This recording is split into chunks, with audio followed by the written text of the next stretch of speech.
Can I tell you about this car for a second? Sure. That thing looks like a family hatchback, right?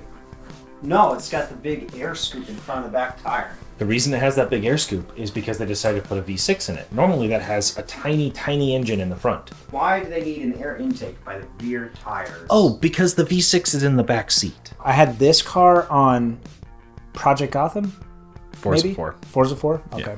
Yes, but this Renault Clio, they decided instead of the tiny engine up front in this hatchback, So what they did they put put a V6 in the back seat. That's pretty cool looking. But the reason is it's a homologation vehicle because they wanted to take homologation? a homologation vehicle in a lot of racing series. If you want to race it in a racing series, you have to sell a certain number of them. The one on this on the road has to be broadly similar to the one that you're racing, like where the engine is and how many wheels are driven and all that, right? Now there you can like soup up the engine and stuff in racing, obviously, but there's certain things that have to be the same. Depending on the series, you have to sell a certain number of them. Well, this Renault Clio, they wanted to take racing.